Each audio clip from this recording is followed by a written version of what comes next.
네, 안녕하십니까. 포항공과대학교 화학공학과에 있는 차용주라고 합니다.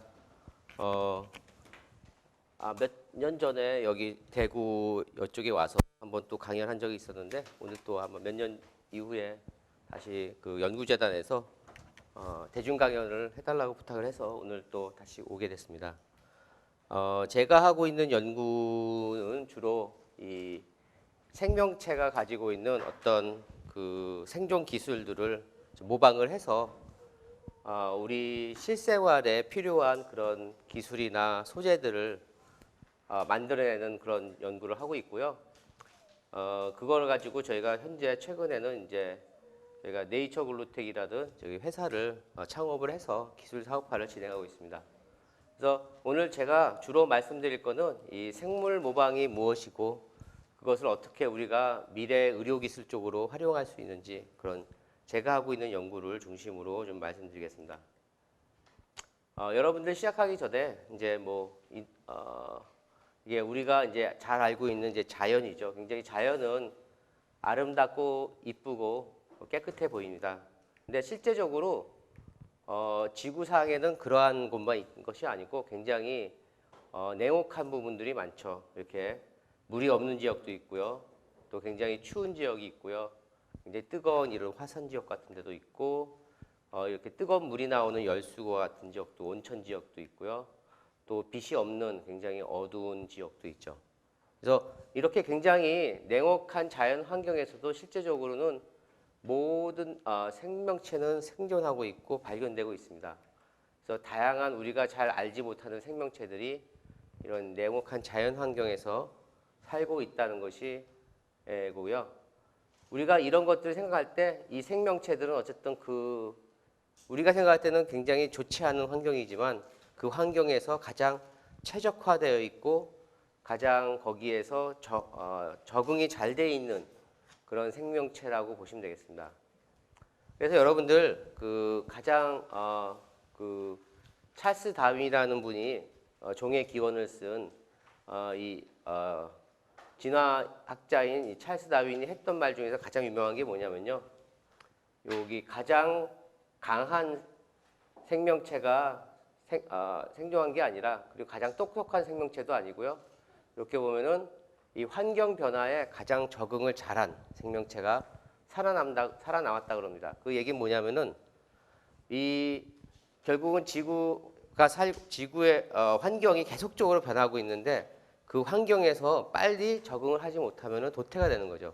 근데 현재 우리가 발견하고 있는 생명체들은 다 그 환경에서는 가장 적응이 돼 있고 가장 최적화되어 있다고 보시면 되겠습니다. 그래서 우리가 그런 것들을 보면은 이런 것들을 잘 모방해서 우리가 인공적으로 만들어내지 못하는 그런 것들을 그런 소재나 기술들을 개발할 수 있지 않느냐 하는 것이 바로 이 생물 모방공학 또는 생체 모방공학이라고 하는 것이고요.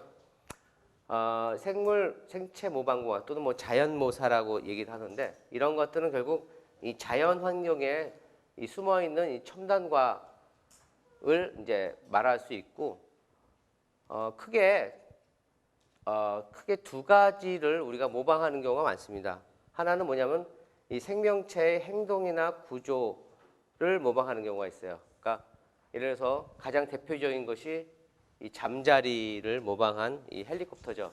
이 잠자리의 이 날개 부분을 모방해서 우리가 헬리콥터의 날개를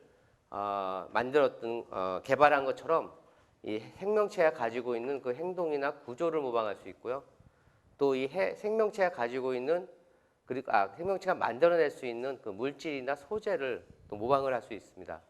그래서 그렇게 크게 두 가지의 모방이 가능한 이런 공학기술 부분이 이 생물 모방공학, 생체 모방공학이라고 보시면 되겠습니다. 그래서 몇 가지 예를 이제 다시 좀 보여드리겠습니다. 먼저 구조를 모방하는 경우에 대표적으로 이제 우리가 가장 많이 알고 있는 것이 또 대표적인 것이 벨크로라는 것이 있어요. 이거는 실제 가장 먼저 모방된 건 아니지만 가장 큰 산업으로 시작된 가장 대표적인 모방공학이 되는데 바로 이 엉겅퀴플 아마 여기 계신 좀 연세가 있으신 분들은 잘 아시겠지만 이제 이렇게 우리가 산이라든가 들에 가면은 이런 엉겅퀴플이 있어가지고 사람이나 동물에 잘 붙어가지고 자기의 자손을 멀리 퍼뜨리기 위해 가지고 동물이나 사람한테 붙어서 이동할 수 있도록 이렇게 잘 붙게 해놨습니다. 이 엉겅퀴풀이 갖고 있는 이렇게 엉김 현상을, 즉 작은 엉김과 그런 구조물들이 서로 엉겨가지고 어느 정도 압력이 되면은 서로 붙어 있다가요. 그것을 뗄 때 어느 그 힘 이상을 주면은 이렇게 떨어질 수 있는 바로 찍찍이 벨크로라는 것이 개발됐습니다. 이거는 우리 가방이나 신발에 굉장히 이미 많이 사용하고 있는 그런 방법이죠. 또 우리가 구조를 모방할 때 대표적으로 많이 알려진 것이 바로 이 연립 효과라는 연립 표면을 모방하는 건데요. 그거는 연립이 굉장히 물이 붙지 않는 그러한 특수한 표면을 가지고 있기 때문에 우리가 관심을 갖게 된 거죠. 여기 보시면요, 물이 이렇게 거의 붙지 않죠. 그리고 이렇게 아주 찐득한 것들을 뿌리더라도 금방 쉽게 내려갑니다. 그리고 이 표면을 더럽혀 놓고 물만 주어지면은 물이 이 더러움을 같이 끌고 내려가 버리죠. 그래서 사람들이 이거 어떻게 이렇게 표면이 깨끗하게 유지될 수 있을까? 그게 궁금했는데 이제 나노 기술이 발전되면서 사람들이 그 표면이 이렇게 조그마한 나노 사이즈의 돌기로 이루어졌다는 걸 알게 했고요. 그렇게 되면서 물이 붙지 못하는 이렇게 굉장히 소수성의 표면을 가진다는 걸 알겠습니다. 그래서 이런 것들을 잘 모방하면은 우리가 물이 붙지 않는 표면 만들 수 있어가지고, 그래서 유리창이라든가 자동차 앞유리창 같은 데다가 이런 표면 기술을 구현하면은 비가 오면은 굉장히 깨끗하게 되는 그런 유리창이 될 수 있겠죠. 그 이외에도 뭐 굉장히 응용 분야가 많을 것 같고요. 그 다음에 또 하나가 바로 이 게코를 모방한 건데요. 게코는 이 동남아시아에 가면은 굉장히 뭐 호텔이나 이런 건물에 벽 같은데 굉장히, 아니면 천장 같은데 잘 붙어 있는 걸 볼 수 있는데, 얘네들은 굉장히 미끄러운 유리 같은데도 굉장히 잘 올라가요. 그래서 사람들이 게코라는 것이 어떻게 이렇게 잘 아무데나 올라갈 수 있는지 궁금했는데, 보니까 그 표면에 마찬가지로 굉장히 나노 사이즈의 헤어 같은 형태의 구조물이 있다는 것을 알게 됐고요.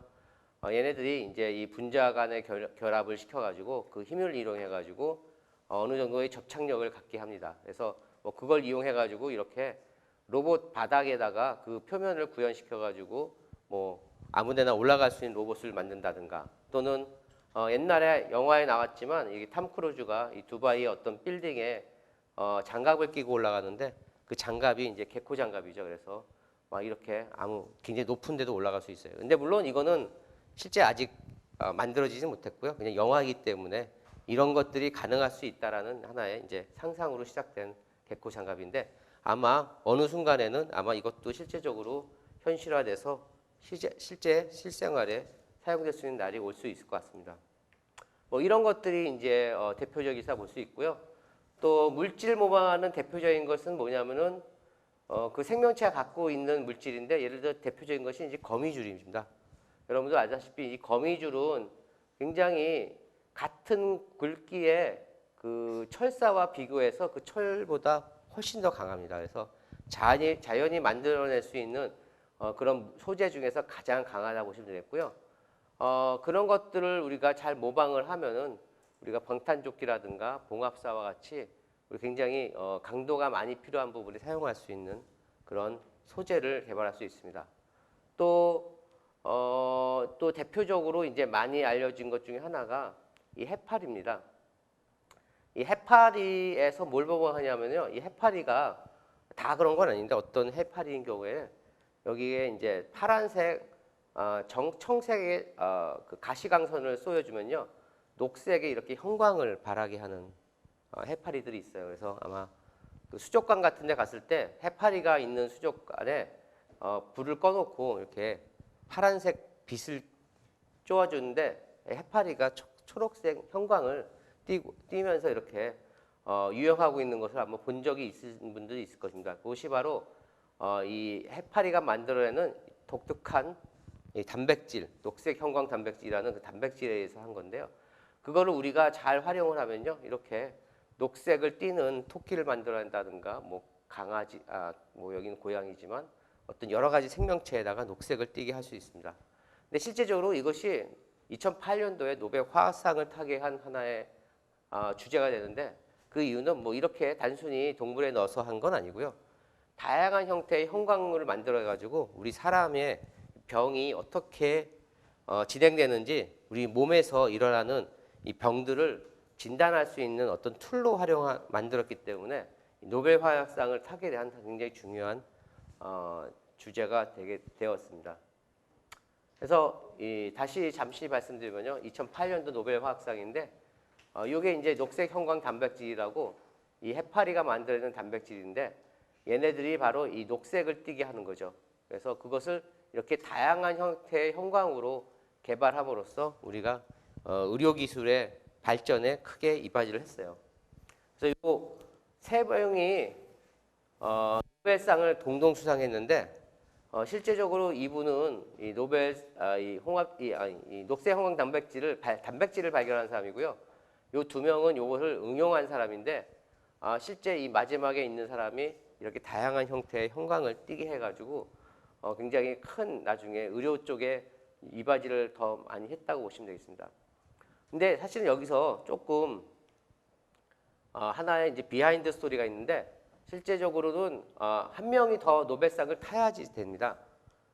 실제적으로 이 단백질은 이 사이에 발견했지만, 이 단백질을 암호화하는 그 유전자 서열을 밝힌 사람이 있었는데, 이 사람이 노벨상을 못 탔어요.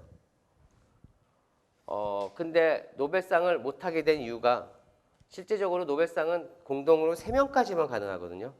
그러니까 만약에 이 사람이 탔으면은 이 사람이 빠졌을 거라 저는 생각하지만, 어쨌든 이 사람이 못 탔어요. 그래서 여기서 질문인데, 혹시 여기 조그만 학생들 혹시 노벨상을 못 타는 어떤 이유가 있을까요? 어떤 기준이 있을까요? 노벨상을 어떤 경우에 못 탈까요?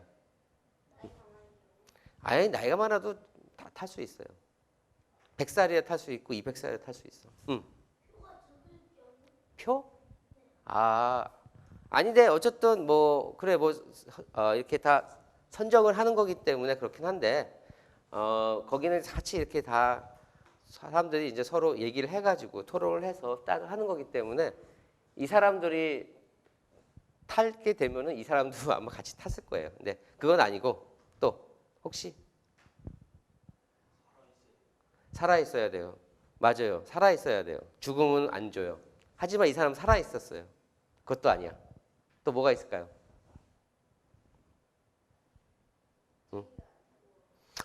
자기가 거부하면 돼요. 맞아요. 거부한 경우에 있었죠, 옛날에.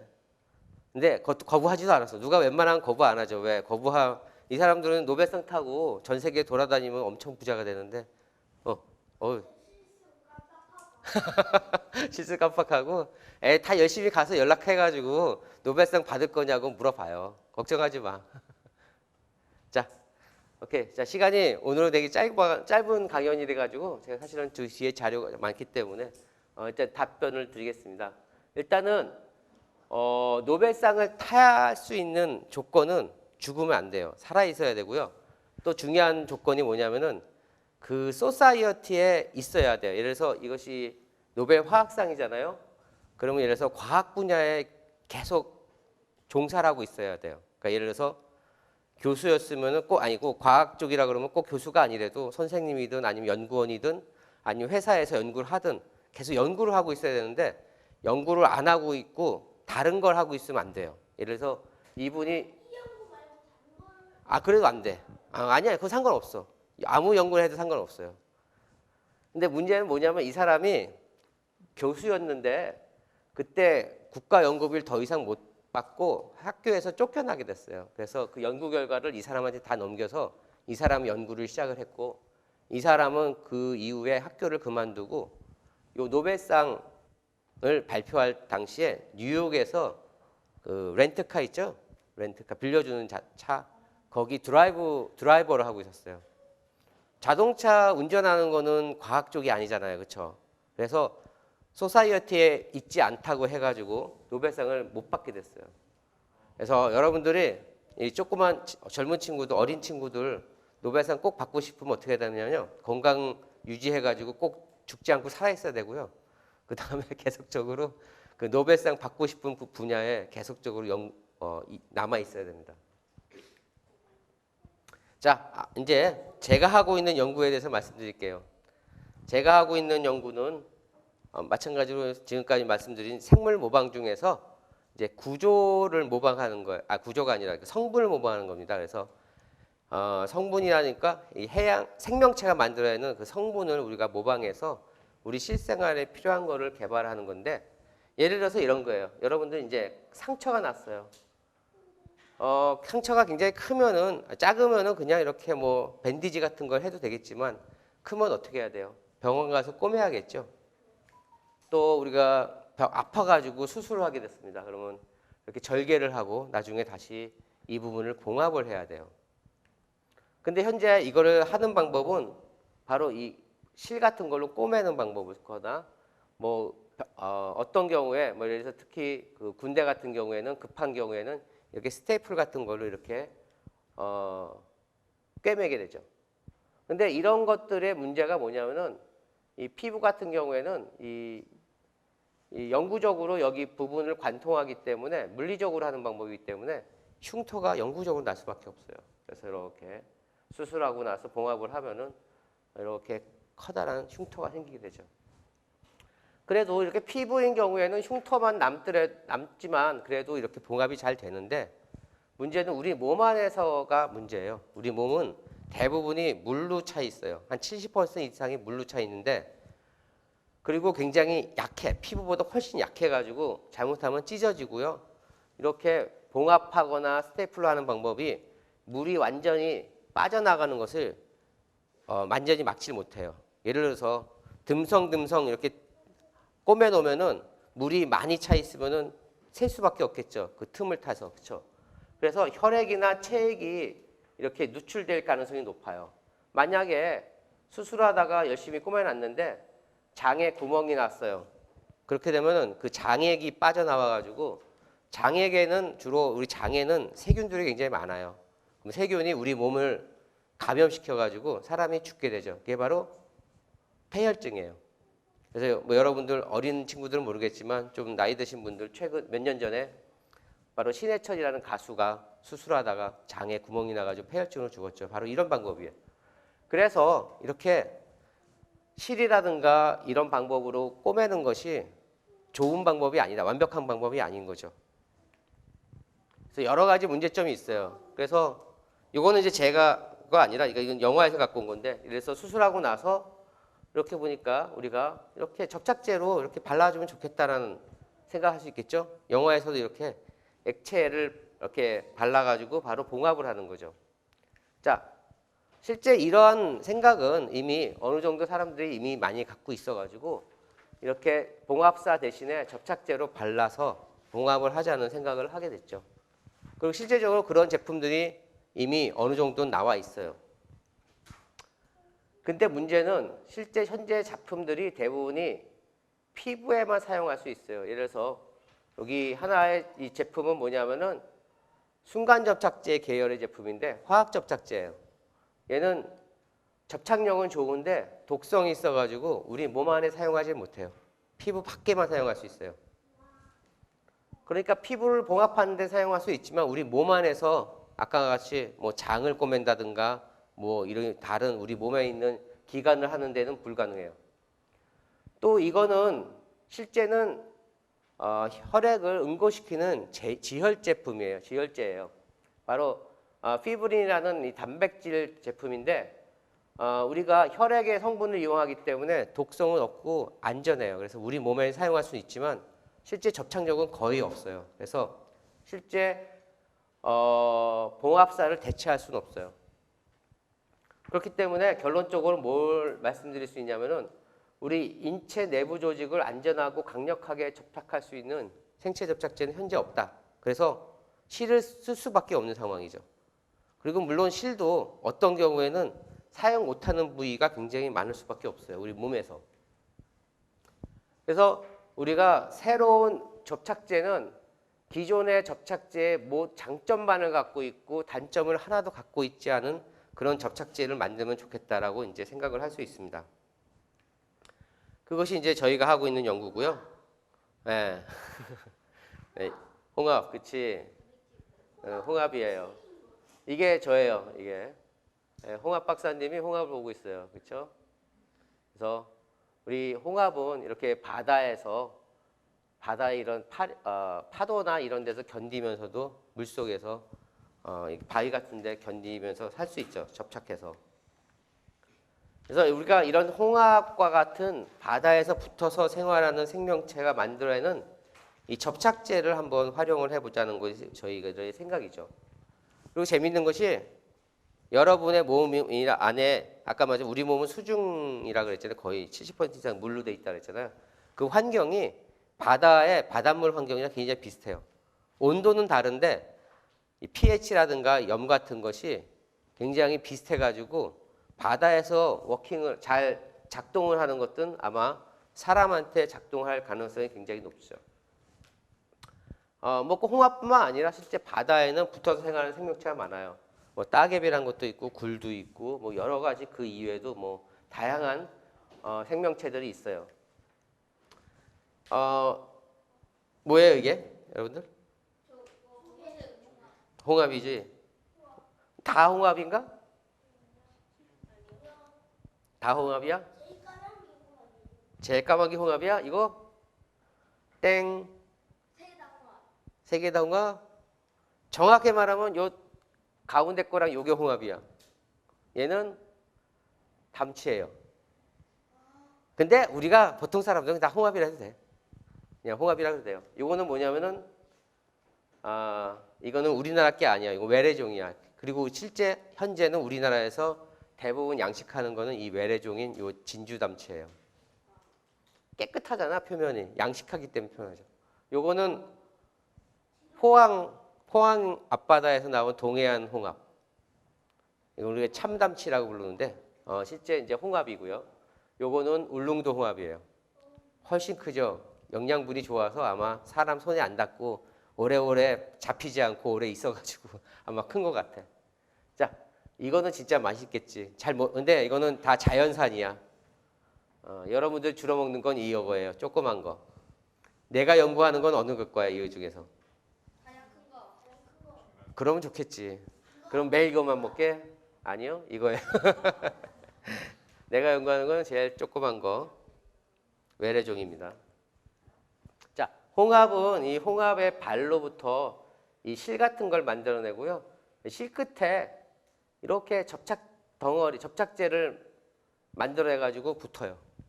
근데 요 실 하나와 이 접착제 요거 하나로 한 10kg을 들어올릴 수 있어요. 그러니까 예를 들어서 여기 20개보다 훨씬 많아 보이지만 한 20개만 있다 하더라도 벌써 몇 킬로야. 꼬마들 계산해봐 수학. 산수가 이거는. 10 곱하기 20 하면 얼마예요?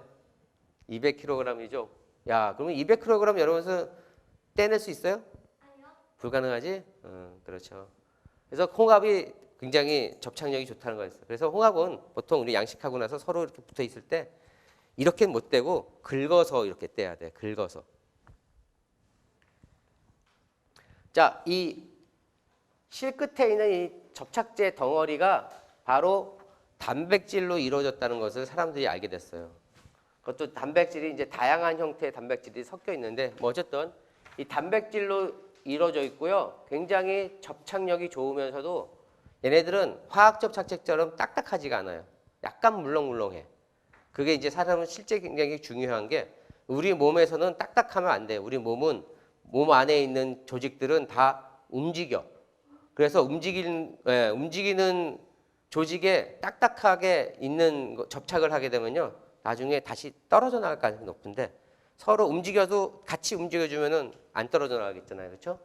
그런 식으로 이제 유연한 접착이 가능하고요. 물에서 접착을 할 수 있고 독성이 없다는 장점을 가질 수 있다.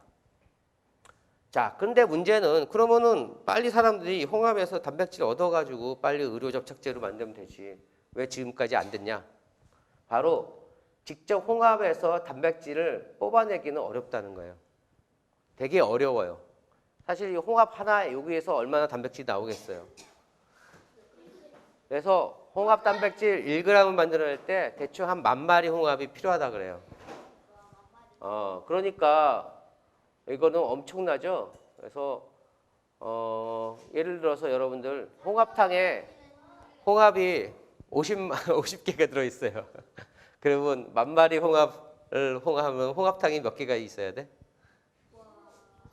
계산 안 돼? 야, 이 몇천 개는 그렇게 너무 많지. 몇백 개? 야, 50개를 했잖아, 하나가 홍합탕이. 그렇지, 200개지. 200개의 홍합탕이 있어야지 10,000마리 홍합에서 1g을 뽑아낼 수 있어. 야, 이거 뭐, 그치, 이거 누가 하겠어요, 그렇죠? 실제 그렇게 만들어내기도 어려워요. 그래서 실제 이렇게 뽑아가지고 만들어서 파는 제품이 있긴 한데 그램당 75,000불, 한 9천만 원 정도. 뭐 가끔 이제 환율이 안 좋을 때는 1억 정도 될 수도 있어요. 근데 이거는 말이 안 되는 건 누가 이거를 해? 지금 우리가 제품을 만들고 있는 것이 한 0.3g 정도를 쓰고 있어요. 만약에 그러면은 여러분들 1g을 한다 그러면은 한 3개 정도 사람한테 한 3천만 원 정도 한 번 쓸 때 3천만 원 정도의 접착제라 그러면 아무도 안 사용하겠죠. 그러면 안 되죠. 자, 그래서 이제 우리가 이제 다른 방법을 써야 돼요. 그러면 어떻게 이 홍합에 접착하는 거를 모방할 거냐? 그래서 크게 두 가지 현재 접착제 모방 전략이 있어요. 뭐냐면은 하나는 단백질 자체를 실제 한번 뽑아보자. 홍합에서. 근데 아까 홍합에서 직접 뽑기는 어려워요. 그렇게 하면 어떻게 해야 되냐면은 우리가 여러분들 그 바이오시밀러라고 들어봤어요? 여러분 의약 단백질 여러분들 그 혹시 할아버지 할머니들이 아니면 엄마 아빠들이 저기 당뇨 걸리시는 분들이 인슐린 주사 맞잖아요. 그 인슐린 주사 어떻게 만드는지 알아요? 그 돼지나 이런 데서 안 만들죠. 옛날에 만들었어요. 70년대 60년대. 그건 지금은 어떻게 하냐면은 동물 세포에다가 인간 유전자를 넣어가지고 동물 세포가 그 단백질을 만들어내게 해서 그거를 우리가 분리정제하는 방법을 쓰는 거야. 인간 단백질인데 인간에서 안 만들어나고 그 유전자만 가지고 다른 동물 세포에서 세포를 키워서 만드는 거야. 그게 바로 바이오시밀러고 의약품이거든요. 같은 방법을 쓸 수 있어요. 대신에 우리는 이제 미생물을 사용해가지고 미생물의 이 생합성 시스템을 이용하면은 미생물이 막 단백질을 만들게 하는 거예요. 홍합 단백질을. 그럼 거기서 우리가 단백질을 분리해낼 수 있어요. 또 다른 방법이 뭐냐면은 이 홍합이 갖고 있는 이 접착 화학 기장만을 이용한 거야. 그래서 뭐 자세한 얘기는 여러분들 안 하겠지만 이 단백질이라는 것은 아미노산으로 쭉 이어져 있거든요. 그 아미노산 중에서 이렇게 도파라는 독특한 아미노산들을 굉장히 많이 갖고 있는데 그거를 직접 단백질을 만들어내기 어려우니까 다른 고분자 물질에다가 붙여가지고 화학적으로 붙여서 그걸 가지고 어느 정도 접착력을 갖고 있는 이런 접착제를 만들 수 있어요. 근데 요거는 이제 어떻게 보면 합성물 접착제고 어떻게 보면 굉장히 손쉽게 접근할 수 있는 전략이기 때문에 전 세계 대부분 사람들은 이 방법을 이용해요. 그러면 우리 팀은 어떤 걸 이용하겠어요? 남들이 이거 한다고 이거 하면 돼요? 그렇죠. 앞서가야죠. 그래서 우리는 이 방법을 이용하는데 이걸 이용해가지고 하려는 팁은 거의 많지 않고 전 세계에서 거의 제일 앞서간다고 보시면 되겠습니다. 자, 그래서 여러분들 이제 그거를 간단히 설명드리면요. 우리가 하는 거는 이제 미생물을 이용해가지고 단백질을 만들게 하는 거야. 그럼 단백질을 1리터 배양, 한 1리터 액체에 배양을 하면은 대충 한 1g을 만들 수 있어요. 그러니까 아까 10,000마리의 홍합이 한 1리터 미생물 배양을 하면 얻어낼 수 있다는 정도죠. 자, 왜 이렇게 단백질을 우리가 많이 만들어야 되냐면 여러분들이 실생활에 사용하려면은 소재가 많지 않으면 안 돼.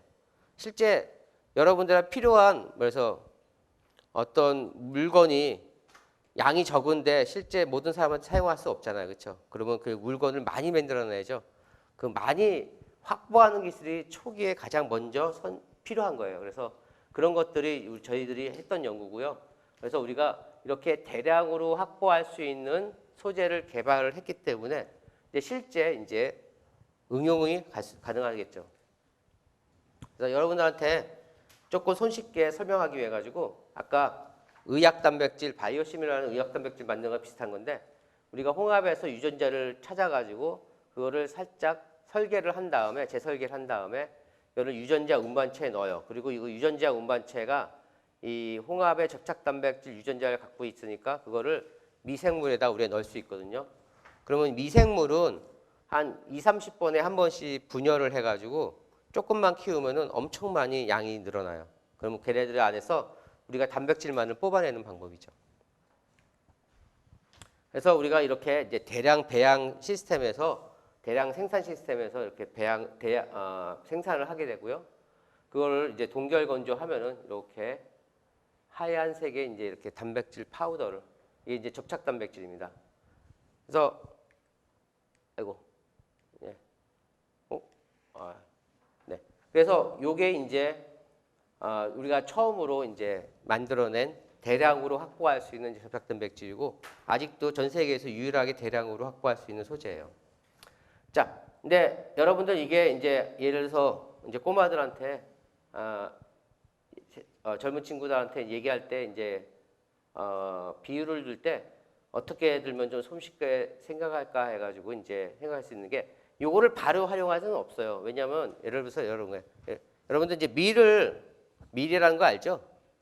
밀이라는 거를 이제 키워가지고 나중에 수확을 했어. 그래서 밀에서 그 밀을 빻아가지고 밀가루를 만들었어요. 여러분들 밀가루 바로 안 먹죠? 밀가루 어떻게? 밀가루 바로 먹어? 밀가루 바로 먹어?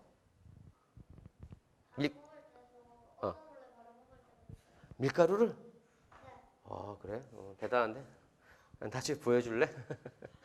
자, 그 밀가루를 바로 안 먹고 밀가루를 반죽을 해가지고 국수를 만들든지 빵을 만들든지 보통 해서 먹잖아, 그렇지? 그래서 요거는 이제 밀가루라고 보면 돼요. 이 밀가루를 바로 이렇게 사람한테 넣으면 안 돼요. 그래서 우리가 이 제형이라는 걸 해. 제형. 형태를 바꿔야 돼. 그거를 해가지고 이제 실제적으로 하는 연구를 하는 거죠. 자, 그거 이제 뒤에 말씀드릴게요.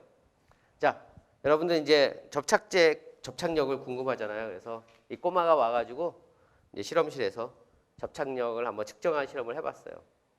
그래서 이제 이렇게 아까 밀가루 같은 이 가루를 이렇게 물에 적신 다음에 이렇게 가죽을 붙여서 접착제를 하는데 아무래도 이제 처음에는 이렇게 아령 같은 걸 들어보려겠죠. 아령이 이렇게 들리자. 근데 이게 이렇게 하면은 안 되지. 그래도 여긴 대학교인데, 그렇죠? 그러면 이제 약간 정량적으로 좀 기계를 이용해야 되잖아. 했더니 이제 우리가 접착제 영장력이 굉장히 접착력이 좋다는 걸 알고 있고요. 대충 한 1 곱하기 1cm에다 이렇게 붙이면은 한 10에서 100kg 정도 소재에 따라 다르지만 그걸 들어올 수 있는 힘을 가지고 있어요. 뭐 여러 가지 활용을 할 수 있어요. 이렇게 나무 붙이는 데 사용할 수 있는데 문제는 이런 나무 붙이는 데 사용하는 경우에는 경제성이 문제가 돼요. 그래서 접착력은 굉장히 잘 나왔고 사용할 수 있다는 건 알았는데 경제성이 안 맞아서 포기했어요. 아니면 이렇게 인공 모발을 접착하는 데도 사용할 수 있지만 마찬가지로 경제성 부분은 안 돼요. 그래서 우리가 결국은 결국 이런 접착제는 우리 사람한테 사용하는 접착제를 개발할 수밖에 없다 해가지고 현재는 이제 그런 쪽은 안 하고 사람한테 사용하는 그런 쪽 연구만 진행을 하고 있습니다. 그래서 아까 말한 것처럼 밀가루를 그냥 바로 적용할 수 없기 때문에 이거를 이렇게 제형이라는 걸 해야 돼요. 그래서 예를 들어서 코팅제로 만든다든가 이렇게 조그만 나노 섬유 형태로 만든다든가 예를 들어서 물렁물렁한 물이 많은 상태의 젤, 그러니까 한 반고체 정도 같은 형태인데 이런 젤로 만든다든가 또는 여러 가지 입자 형태로 만든다든가 해가지고 우리가 그것들을 실제적으로 사람한테 사용할 수 있는 조직을 접합하거나 어떤 구멍을 메꾼다든가 아니면 부러진 뼈라든가 아니면 이런 뼈를 보호하는 데 사용한다든가 또는 이 약물을 전달할 수 있는 뭐 이런 쪽에 사용할 수 있는 소재로 개발하는 연구를 하고 있습니다. 자, 그래서 어떤 데 사용할 수 있는지를 한번 쭉 살펴보면은 저희가 하고 있는 것들을 간단히 보여드릴게요. 예를 들어서 이렇게 뼈가 부러졌을 때 뼈가 부러진 곳에 뼈를 붙여가지고 뼈가루들을 붙여서 뼈가 빨리 재생대로 한다든가 또는 이렇게 잇몸의 부분에서도 우리가 뼈를 보강시킬 부분에 뼈가 빨리 재생되도록 할 수 있고요. 또 이렇게 임플란트 부분에 쉽게 임플란트를 잘 촉이 고정할 수 있도록 해주는 코팅 소재가 사용할 수 있겠고, 또 어떤 우리 장에 구멍이 났을 때 그 구멍을 메꾸는 거, 그런 부분들 사용할 수 있겠고요. 물론 이렇게 피부를 봉합하는 데 사용할 수 있습니다. 자, 그래서 그것들을 우리가 이제 보여드리는 것 중에 하나가 우리가 이제 방광루공을 이제 적용하는 거를 보여드릴게요. 이거 뭐냐면은 방광에 구멍이 나가지고 자기의 그 의지 없이 생각 없이 소변이 이렇게 밖으로 막 나와. 그래서 이렇게 요실금처럼 계속 소변이 새는 거예요. 굉장히 안 좋죠. 이런 경우가 생기면은 여러분은 밖에 못 나가잖아. 그래서 계속 집에 있어야 되니까 이 가족과 사회로부터 격리되는 좋지 않은 그런 병이 되겠죠. 특히 이렇게 인도라든가 인도라든가 이 아프리카 지역에 굉장히 많아요. 이렇게 의료시설이 굉장히 낙후돼가지고 치료를 받지 못하고 사는 사람들이 굉장히 많아요. 그래서 실제적으로 그리고 나서도 매년 굉장히 많은 젊은 여성들이 이렇게 병들이 생기고 있어요. 사실은 그래서 이 연구를 어떻게 하게 됐냐면은 고려대 그 병원에 비뇨기과 선생님이랑 얘기하고 있다가 이거를 해결하면은 이제 노벨 평화상을 탈 수 있을 거다. 왜 그럼 내가 노벨 의학상을 타야지 왜 노벨 평화상을 타냐 했더니 이렇게 이 젊은 여성분들의 이 굉장히 문제점들을 해결할 수 있기 때문에 이거는 노벨 평화상감이다. 그래가지고 그런 유혹에 빠져가지고 이제 연구를 시작했어요.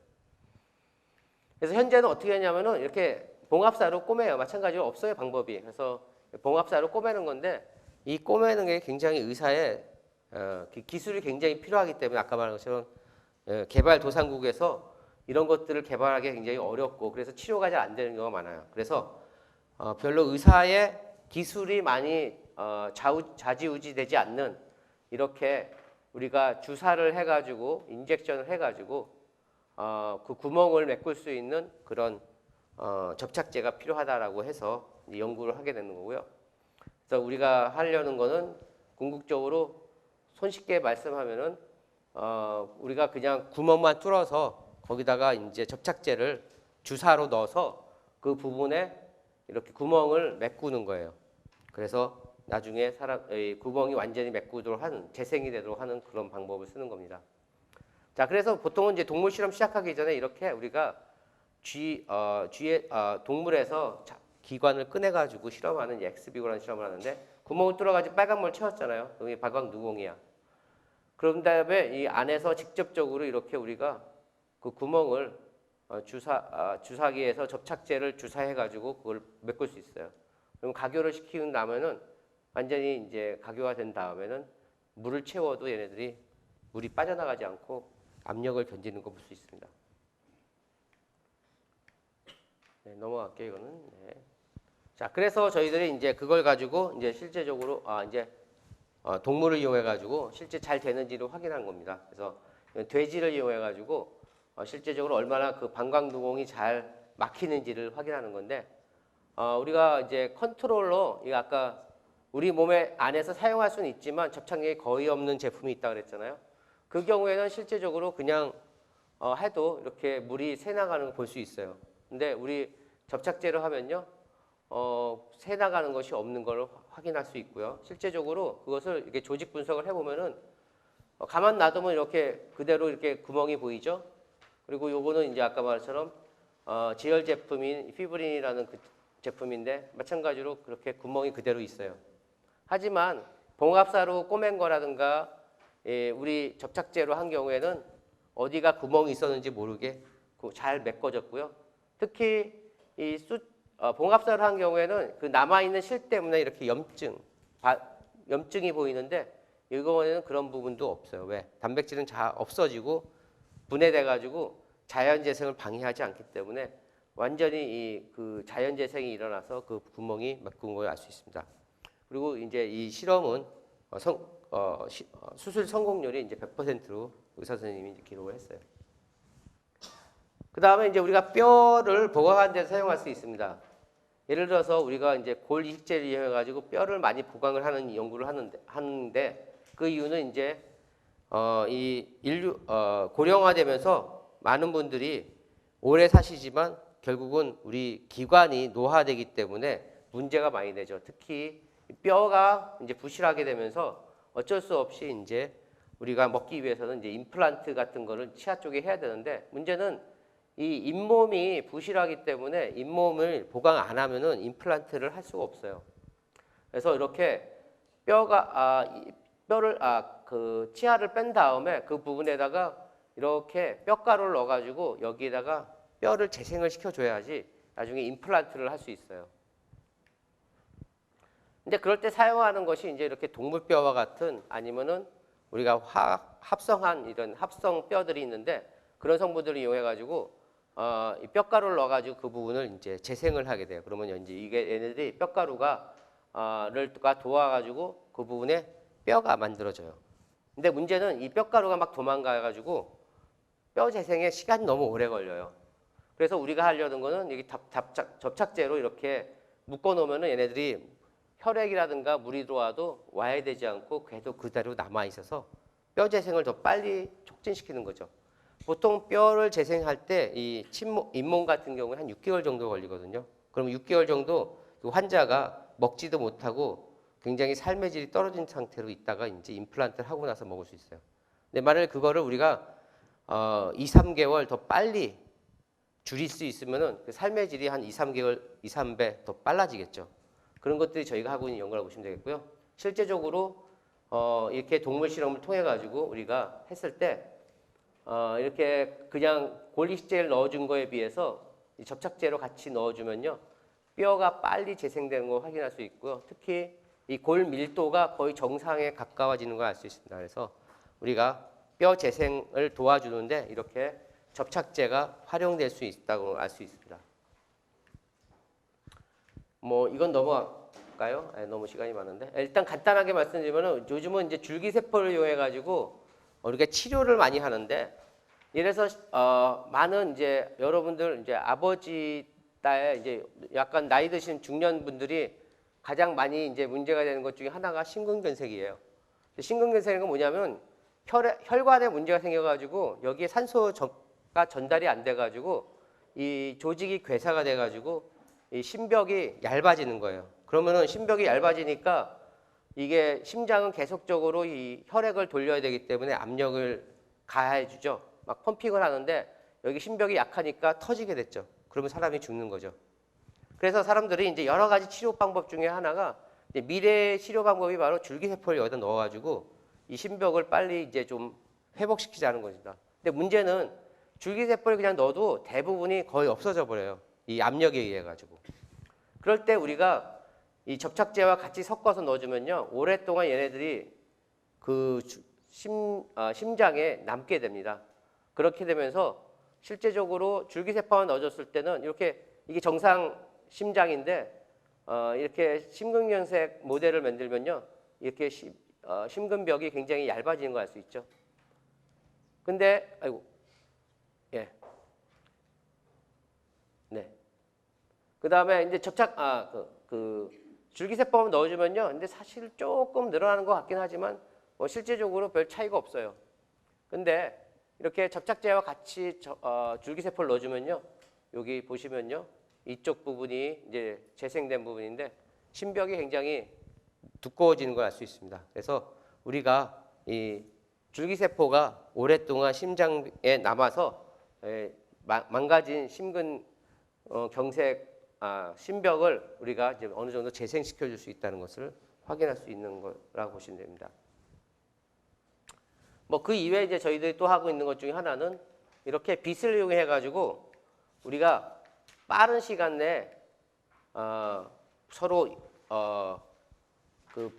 연결시켜 가지고 이렇게 액체가 이렇게 반고체 형태로 바뀌게 되는 말랑말랑한 반고체로 바뀌게 하는 방법을 통해 가지고 우리가 봉합사 대체할 수 있는 이렇게 피부 접착을 하는 봉합하는 것을 개발하고 있습니다.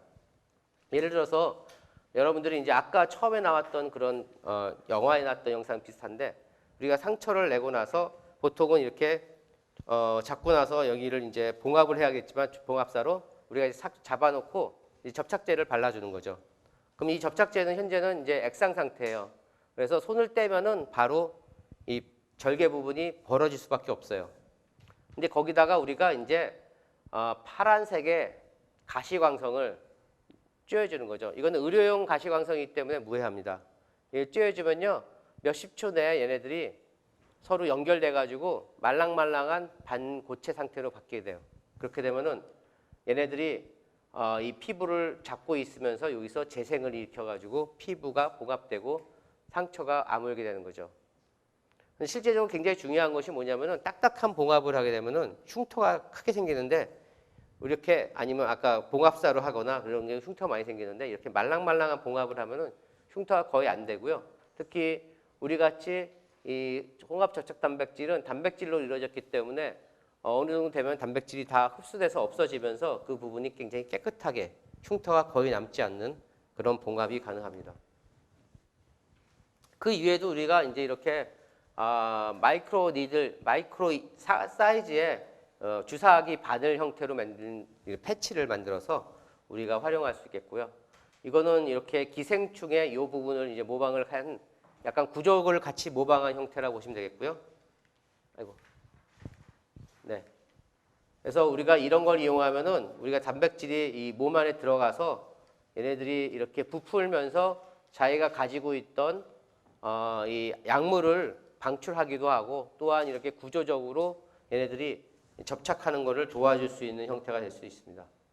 그래서 우리가 이걸 피부를 봉합하기도 하고 또 여러 가지 이제 약물 전달하는 쪽에 활용하고 있는데 데이터는 내가 많이 보여드리지 않겠습니다. 다른 거 하나는 우리가 이제 이렇게 조그만 입자를 만들어 가지고요. 우리가 약물을 전달시킴으로써 암 치료할 수 있는 부분에 사용할 수 있겠고요.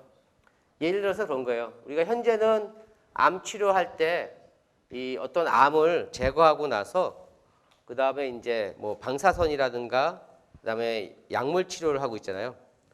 그것도 굉장히 필요한 거지만 우리가 실제는 지금 현재 암을 제거하고 나서는 바로 그냥 봉합을 하고 그냥 다른 후속 치료를 하고 있어요. 그럴 때 우리가 이렇게 혹시 남아있을 수 있는 이런 잔존암 부분에다가 이런 식으로 조그만한 나노 사이즈의 접착성 입자를 뿌려주는 거예요. 얘네들은 사이즈가 굉장히 자그마한 나노 사이즈고 접착력을 갖고 있으니까 어떤 세포 표면에 붙어 있다가 이 세포 안쪽으로 얘네들이 들어와요. 손쉽게 들어갈 수 있는데 암세포는 정상세포와 달리 그 안에 pH가 좀 낮아. 그러면서 우리가 특별하게 이 낮은 pH에서 와해되도록 이 입자를 만들었어요. 그렇게 되면은 그 입자가 와해되면서 갖고 있던 약물이 방출되고 그것이 방출된 약물이 이 세포를, 암세포를 좀 더 특별하게 죽이는 거죠. 훨씬 효과적으로. 그렇게 하면서 우리가 암을 죽일 수 있는데 이렇게 손쉽게 이렇게 스프레이할 수 있는 입자 형태로 만들 수 있고요. 실제적으로 이렇게 하면요, 굉장히 암이 효율적으로 성장이 억제되는 것을 알 수 있습니다. 그래서 이런 식의 우리가 나노 입자 형태를 만들 수 있고요. 또 최근에는 우리가 이제 바이오 잉크 개발 활동을 하고 있습니다.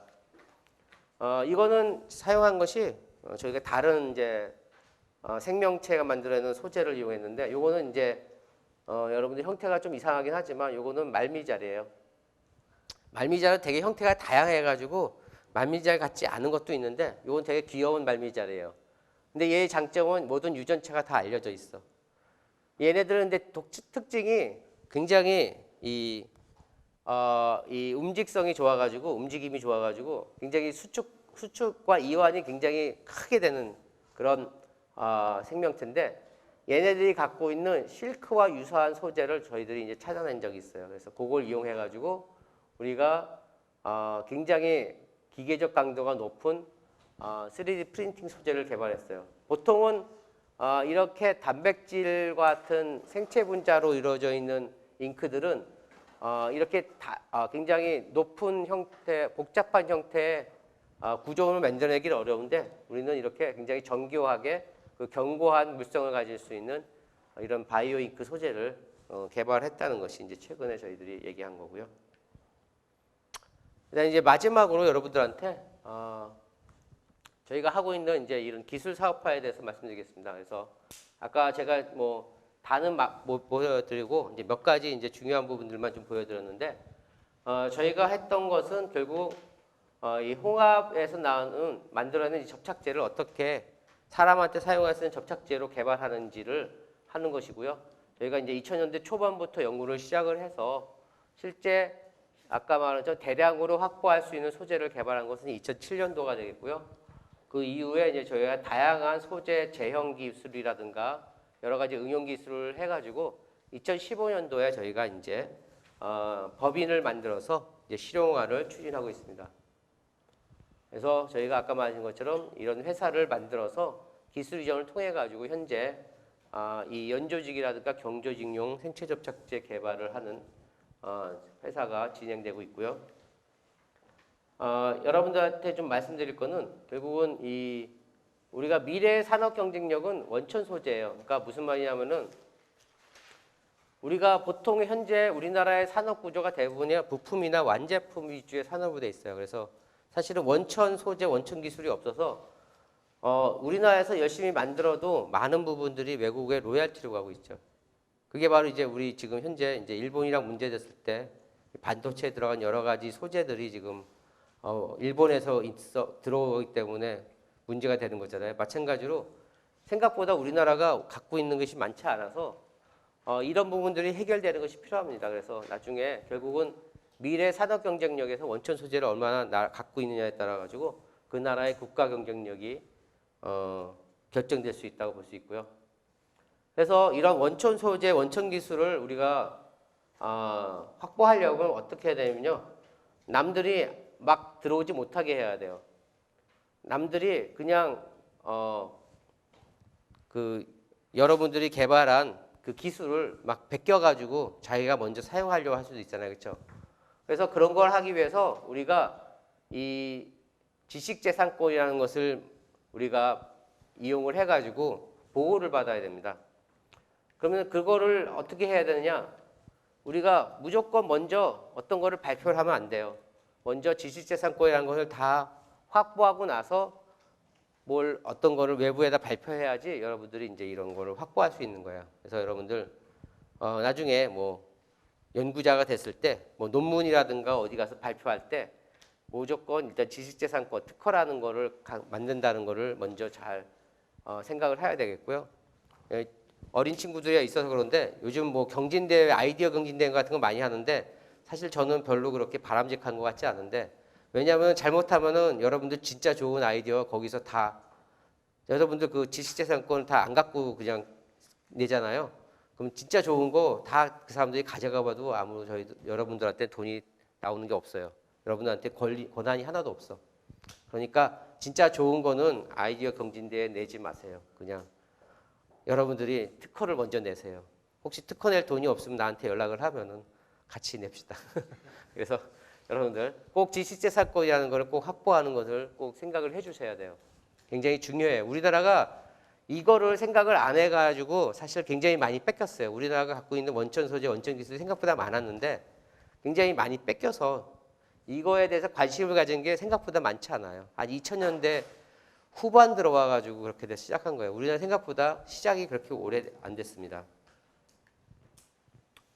네, 그래서 이걸 가지고 제가 했던 거는 이제 2년 전에 이제 한국공학상이라는 것을 탔고요. 그래서 굉장히 어떻게 보면 우리나라에서 갖고 있는 새로운 이제 원천 소재고 물론 아직은 조금 실용화하는데 조금 더 시간이 필요해요. 왜냐면 사람한테 사용하는 거기 때문에 우리가 사람한테 먼저 테스트를 해야 되는데 임상이라는 걸 거쳐야 되는데 현재 이제 임상에 들어가려고 지금 하고 있는 단계이기 때문에 조금 더 기다려 주시면은 아마 여러분들이 나중에 필요한 이런 접착제를 여러분들이 사용할 수 있을 것 같습니다. 그리고 이제 이거는 저희가 이제 베스트 포항공대가 선정한 베스트 30에 저희가 이제 선정된 바가 있고요. 그리고 혹시 조금 젊은 친구들 혹시 아직도 나에 대해서 궁금한다 그러면은 유튜브에 들어가면은 그냥 이렇게 이름 넣으면은 바로 나오니까 여기에 여러분 오늘 말씀드린 거 뭐 이런 연구 내용은 안 하지만 어쨌든 여러 가지 얘기들을 여기에 있으니까 혹시 관심 있으면 들어가시고 아직도 조회수가 한 1,300밖에 안 되기 때문에 저도 언젠가 10만 정도 좀 되고 싶은데 좀 많이들 클릭해 주세요. 네. 네. 저희 연구팀은 99년도에 시작해가지고 올해 20년 된 연구팀입니다. 그래서 여러분들 혹시 나중에 꼬마 친구들 포항공대 와서 나랑 같이 연구할 수 있는 아직 13년 남았으니까 혹시 그때까지 대학교에 들어오고 대학원 올 수 있으면 나랑 만날 일이 있었으면 좋겠습니다. 그때 혹시 이 얘기를 하면 내가 열심히 기억하고 있다가 아는 척 해줄 테니까. 네, 고맙습니다. 여기까지 할게요.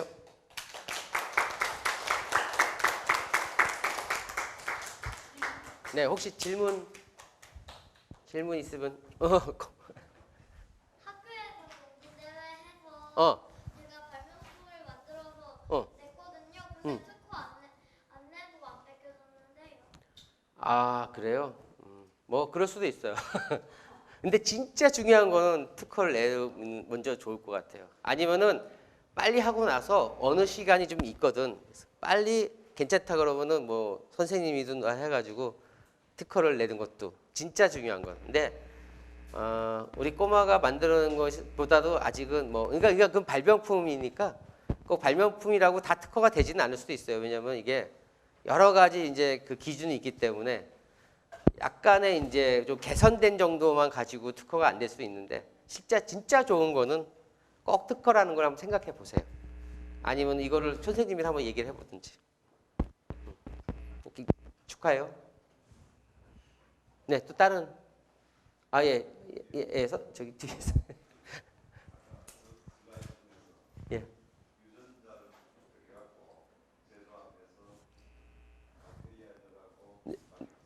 네네네. 네네네. 네.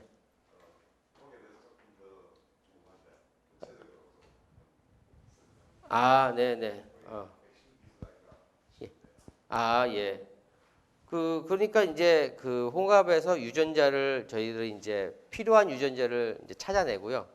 그 유전자를 조금 이제 저희들이 이제 조작을 좀 합니다. 설계를 해서 좀 다시 만든 다음에 그거를 이제 유전자 운반체라는 이제 게 있어요. 그 안에다가 집어 넣어가지고 그 유전자 그걸 우리가 이제 제조합 DNA라 그러는데 그거를 이제 미생물에 이제 안에다 넣어줄 수 있어요. 그럼 그 미생물에 들어간 이제 그 유전자가 미생물이 같이 분열될 때 그 유전자가 분열될 때 그 안에서 이 단백질을 같이 만들어내요. 그걸 이용해 가지고 그러면 우리 미생물 하나하나에 이 접착 단백질이 이 유전자가 들어갔기 때문에 그 유전자를 이용해서 단백질이 막 만들어지는 거거든요. 그럼 우리가 이제 그 미생물을 깨서 그 단백질만은 이제 순수 분리를 하는 방법이죠. 그렇게 되면 이제 그거를 최종적으로는 이제 동결 건조해서 저희가 아까 파우더 형태를 만들면은 우리가 원하는 이제 접착 단백질 소재가 만들어집니다. 네.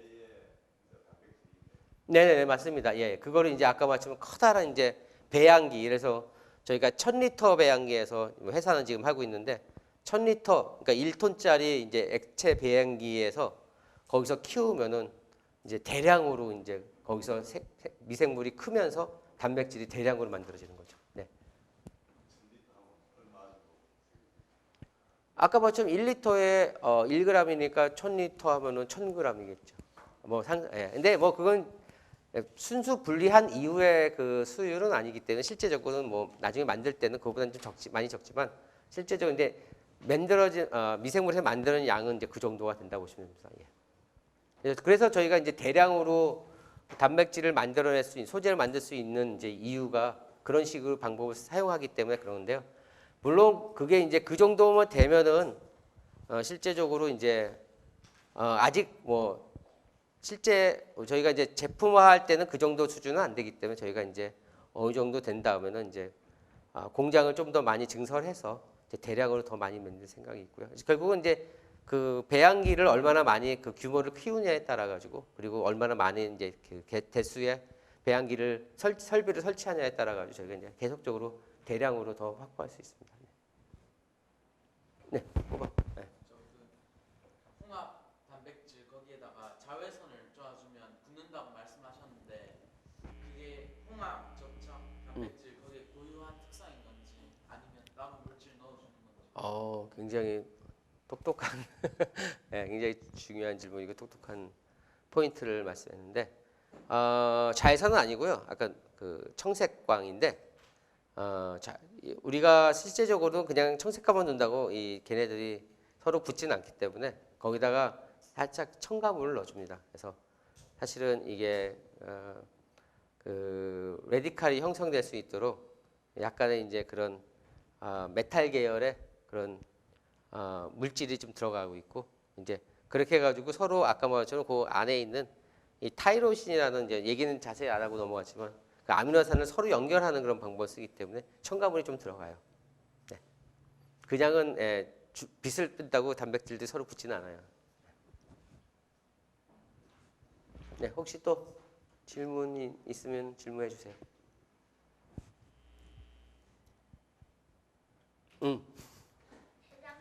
대장균으로 단백질을 만드는 방법에서요. DNA 추출할 때 어떻게 추출해요? 대장균에서 DNA를 대장균에 넣어주는 거 말하는 거예요? 추출하는 거 말하는 거예요? 다시 한번 질문해 볼래요? 네. 어쨌든 그 DNA를 이제 대장균에 넣어줘야 되거든요. 그때 넣어줄 때 사용하는 방법은 그 열충격을 주면 DNA를 그러니까 싹 안으로 들어가요. 네. 나중에 궁금하면 그런 거는 이제 실험 되게 어렵지 않기 때문에 아마 고등학교에서 요즘 그런 실험까지 다 하는 것 같긴 한데 네. 실험하면은 재밌을 거예요. 예.